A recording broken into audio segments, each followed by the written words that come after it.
नामपुर गांव में रमेश मछुआरा अपनी पत्नी बिमला के साथ रहता था। वह सुबह सुबह घर से नदी की ओर निकल जाता और वहां जाल डालकर दिन भर अब मछली पकड़ता था।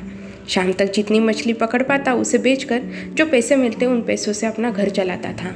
आमदनी अधिक नहीं थी क्योंकि कभी ढेर सारी मछलियाँ फंसती तो कभी बहुत कम। जैसे तैसे उसके दिन गुजर रहे थे। इस पर भी वह संतुष्ट था और सुख चैन से अपना जीवन व्यतीत करता था।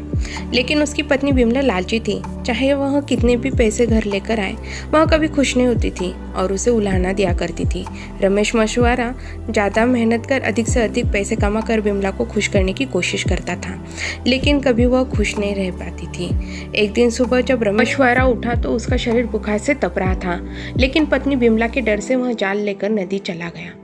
कुछ देर वह नदी में जाल डाले बैठा रहा, लेकिन एक भी मछली जाल में नहीं फंसी।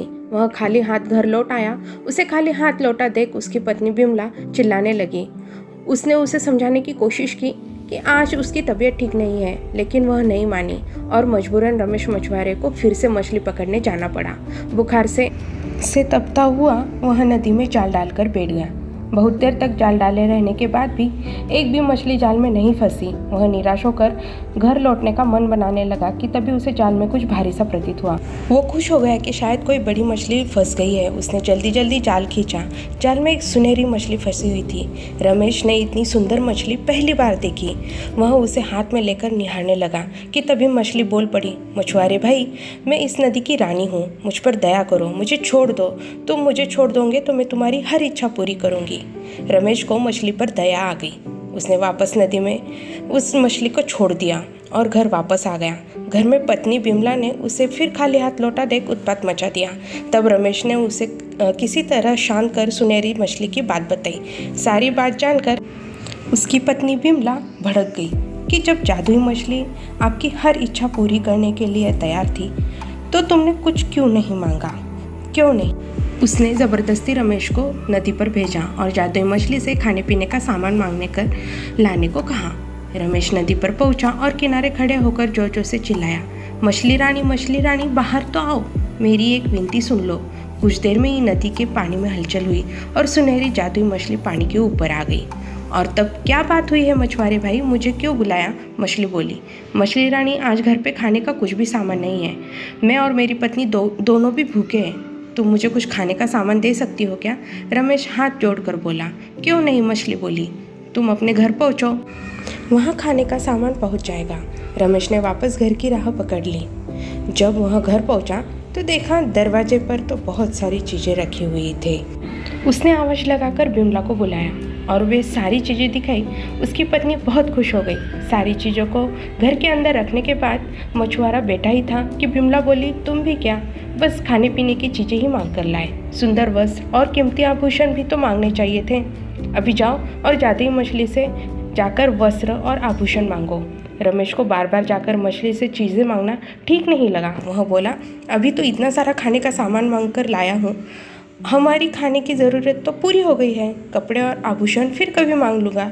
ये सुनना ही था कि बिमला ने आसमान सिर पर उठा लिया। रमेश ने मन मानकर फिर से नदी की ओर चल पड़ा।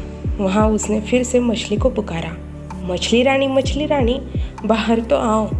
मछली पानी के ऊपर आ गई। रमेश मछुआरा हिचकते हुए बोला, क्या बताऊँ मछली रानी, पत्नी सुंदर कपड़े और आभूषण मांग रही है। क्या तुम इसकी यह इच्छा पूरी कर सकते हो? उसकी इच्छा पूरी हो जाएगी, जाओ घर पे लौट जाओ। इतना कहकर मछली पानी में चली गई। फिर रमेश जब घर पे पहुंचा तो उसने देखा कि उसकी पत्नी बिमला नए कपड़े और आभूषण पहनकर बैठी हुई है। रमेश को देखते ही वह खुशी से झूम उठी और अपने नए कपड़े और आभूषण दिखाते हुए बोली, सुनो जी, मैं इन कपड़ों और आभूषणों में तो किसी रानी से कम नहीं लग रही हूँ। ऐसे में इस झोपड़ी में रहना कहाँ शोभा देता है। तुम ऐसा करो कि अब कल सुबह जादुई मछली से एक महल मांग लेना। रमेश क्या कहता, कलह के डर से वह चुप रहा। अगली सुबह पत्नी ने उसे उठाया और जादुई मछली के पास भेज दिया। नदी के किनारे खड़े होकर मछुआरे ने फिर से मछली को बुलाया, मछली रानी, ज़रा बाहर तो आओ। जादुई मछली पानी के ऊपर आई तो मछुआरा बोला, मछली रानी, मेरी पत्नी ने पूरा जीवन गरीबी में व्यतीत किया है। वर्षों से झोपड़ी में रहते रहते उसने बहुत से दुख झेले हैं, इसलिए वह रोज़ रोज़ नए वस्तु मांगने के लिए कहती है। कभी महल तो कभी सेवक सेविका, कभी नए वस्त्र या आभूषण। क्या तुम उसे यह सब दे सकती हो?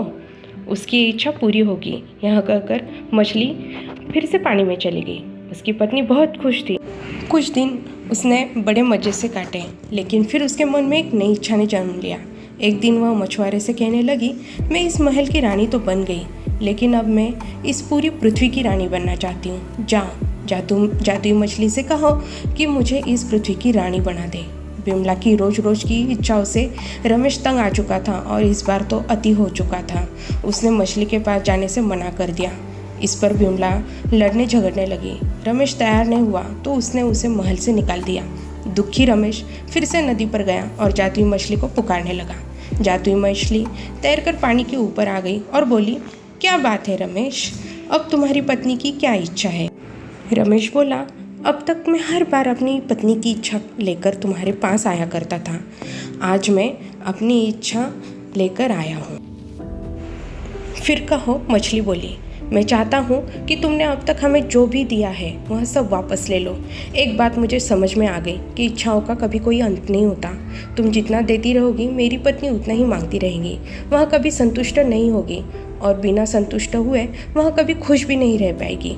मछली बोली, तुम्हारी यह इच्छा भी पूरी हो जाएगी, और वह पानी में चले गई।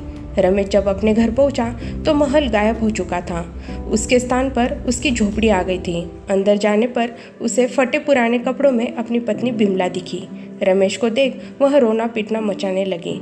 महल, धन दौलत, सेवक सेविकाएं, आभूषण कुछ भी न रहा। रमेश ने उससे कहा कि अपनी आंखों पर पड़ा लोभ का पर्दा हटाओ तो तुम्हें इस गरीबी में भी सुख नजर आएगा। जितना लालच करोगी उतना और लालच बढ़ेगा, इसलिए अपने जीवन में जो है उसमें संतुष्ट रहना सीखो। मैं अपनी मेहनत से जो भी रुखी सुखी लाऊं उसमें खुश रहने को तैयार हो तो मेरे साथ रहो, नहीं तो मैं जाल लेकर जा रहा हूँ। बिमला अकेले कैसे रहती? उसे एहसास हुआ कि वह लालच में अंधी हो गई थी। उसने अपने पति को बहुत दुख दिए हैं। वह मछुआरे से क्षमा मांगने लगी। उसके बाद वह जीवन में जो मिला उसमें अपने पति के साथ संतुष्ट रही। जादुई मछली इस कहानी से हमें यही शिक्षा मिलती है कि लालच का कोई अंत नहीं होता। जो लालच में अंधा हो जाता है वह जीवन में कभी सुखी भी नहीं रह सकता। दोस्तों, अगर आपको यह कहानी अच्छी लगी हो तो हमें कमेंट करके ज़रूर बताएं। Thank you.